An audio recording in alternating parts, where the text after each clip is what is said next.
خطرہ نہیں. اس نے حضور علیہ السلام نے ایک موقع پہ ارشاد فرمایا، قسم کھا کر فرمایا، قسم کھا کر، فواللہ للفقر اخشاکم علیکم، اے میرے امتیوں مجھے تمہاری مفلسی کا کوئی خطرہ نہیں، تمہارے فقر و فاقے کا کوئی خطرہ نہیں. آج کا سب ڈرتے ہیں نا مفلسی سے. حضور فرماتے ہیں مفلسی ڈرنے کی چیز نہیں زیادہ. پھر ڈرنے کی کون سی چیز ہے؟ فرمایا ولیکن اخشا علیکم ان تبسط علیکم الدنیا. اس کا خلاصہ کیا ہے کہ مجھے تو تمہاری زیادہ مالداری کا ڈر ہے. غربت کا اتنا ڈر ہے، غربت ڈرنے کی چیز نہیں، بلکہ زیادہ ڈرنے کی چیز کون سی ہے؟ مالداری. ولیکن اخشا علیکم ان تبسط علیکم الدنیا، مجھے یہ خطرہ ہے کہ کہیں تم پر دنیا کی فراوانی نہ ہو، دنیا زیادہ نہ آوے، تمہارے رخ نہ کرے. کما بسطت علی من کان قبلکم، جیسے تم سے پہلے لوگوں پر دنیا کشادہ کی گئی. پھر کیا ہوگا؟ فرمایا فتنافسوها کما تنافسوها، جیسے ان کے اندر دنیا کی رغبت اور دنیا کی ایک خاصیت ہے کہ جتنی آ جائے اتنی زیادہ طلب. حضور علیہ السلام نے فرمایا کہ دو بھوکے ان کو کبھی سیری نہیں ہوتی.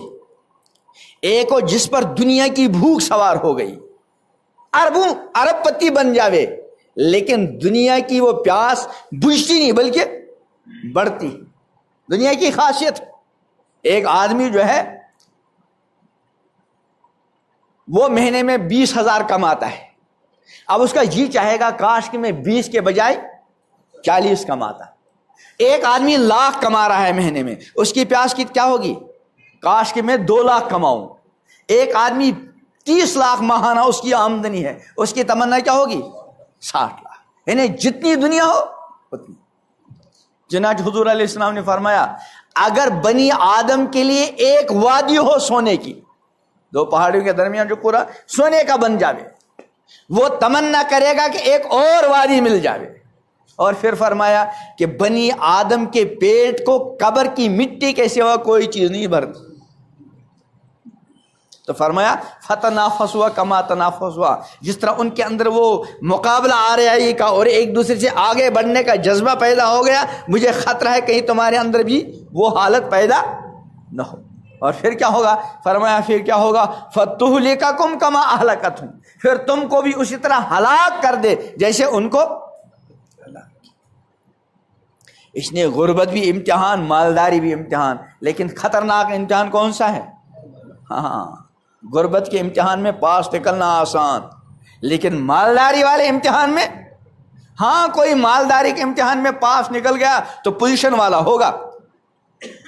اس لیے حضور علیہ السلام نے یہ بھی فرمایا کہ لا حسد الا علی اثنین. ایک ہے حسد. حسد تو حرام. حسد کا مطلب کسی کی اچھی حالت دیکھ کر اندر سے جلن پیدا ہو اور انسان یہ آرزو تمنا کرے اس کی یہ اچھی حالت ختم ہو جائے. یہ حسد، یہ باطنی کینسر ہے. اللہ ظاہری کینسر سے بچاوے اور باطنی کینسر سے. فرمایا حسد نیکیوں کو ایسے کھا جاتا ہے جیسے سوکھی لکڑی کو آگ، جیسے سوکھی لکڑی کو آگ راکھ میں تبدیل کرتی ہے، ایسے حسد انسان کی نیکیوں کو کھا جاتا ہے، جلا دیتا ہے. ایک ہے حسد، وہ تو ہے حرام. ایک ہے رشک. رشک کا مطلب کسی کی اچھی حالت دیکھ کر اندر یہ تمنا ہونا کہ اللہ مجھے بھی عطا کرتا. جلن پیدا نہیں ہوئی، اس کی اس اچھی حالت کے ختم ہونے کی تمنا، لیکن اندر سے جی چاہ رہا ہے اس کو تھی اللہ اس کی برکت سے مجھے. اس کا نام ہے رشک. یہ رشک کیا ہے؟ جائز، حرام نہیں. لیکن امام الانبیاء حضرت محمد عربی صلی اللہ علیہ وسلم ارشاد فرماتے ہیں کہ قابل رشک دو لوگ ہیں، دو طرح کے لوگ. یعنی اگر تم یہ تمنا کرو کاش کہ میں فلاں جیسا ہوتا، کاش کہ میں فلاں جیسا ہوتا، تو حضور علیہ السلام فرماتے ہیں تو میں نشاندہی کرتا ہوں دو آدمیوں کی کہ ان جیسے بننے کی تم کیا کرو؟ تمنا. ان میں ایک مالدار بھی ہے.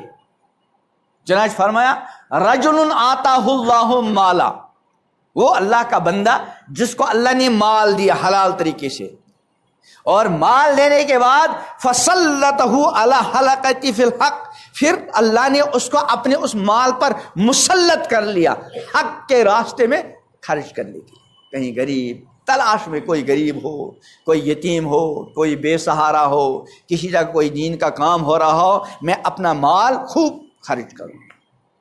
تو اگر ایسا مالدار ہے وہ تو قابل رشک، لیکن ایسا مالدار بننا ذرا کارے دارد والا مسئلہ ہے.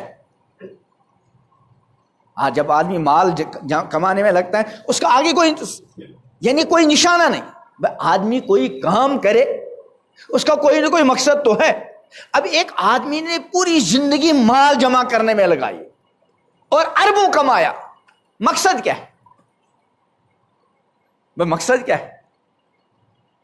اگر اپنی ضرورت وہ تو تھوڑی سی پوری ہو جائے گی، اولاد کی ضرورت وہ تھوڑے سے، اور تھوڑا سا بھی کون سا، کہ جب یہ مالدار اور جب یہ غریب آپ ہم سب اپنی ماؤں کے رحم میں تھے، ابھی دنیا میں آنے کے کچھ مہینے کیا تھے، باقی تھے، اللہ تعالیٰ نے اسی وقت لکھوایا فرشتوں کے ذریعے یہ بندہ دنیا میں اتنا جیے گا، اتنے سال، جتنا وہاں طے ہوا نہ اس سے کم اور نہ اس سے زیادہ، اور یہ کہ یہ بندہ دنیا میں جا کر کتنا کھائے گا اور کتنا پیے گا، جتنا وہاں طے ہوا میرے اور آپ کے لیے نہ ہم اس سے زیادہ کھائیں گے. تو اگر مال کمانے کا مقصد کیا ہے؟ اپنی ضروریات، ٹھیک ہے، تو اپنی ضروریات کے لیے جتنا ہے اس کو وہ تو پر. اب ایک آدمی 70 سال کا، 80 سال کا، اول تو اس کی عمر کوئی زیادہ ہی ہوئی ہے. حضور علیہ السلام نے فرمایا آمار امتی ما بین 60 الی 70، میری امت کی اکثر امتیں عمریں 60 اور 70 کے درمیان، اس کی 80 ہو گئی، یعنی اس کو اضافی مل گیا.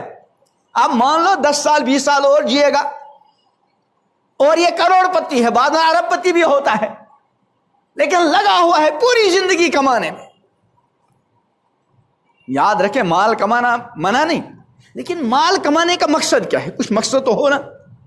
اگر اپنے کھانے پینے کا مسئلہ ہے تو کتنا کھاؤ گے؟ اگر اولاد کے کھانے پینے کا مسئلہ وہ بھی کتنا کھائیں گے؟ تمہارے پاس تو اتنی جمع شدہ پونجی ہے کہ تم بھی کھاؤ، تمہاری اولاد کھائے، اولاد کی اولاد کھائے، پھر بھی کچھ نہ کچھ بچے گا. پھر جو اپنی زندگی کمانے کے اوپر ختم کر رہے ہو، آخر اس کا نتیجہ کیا ہے؟ حالانکہ وعید بڑی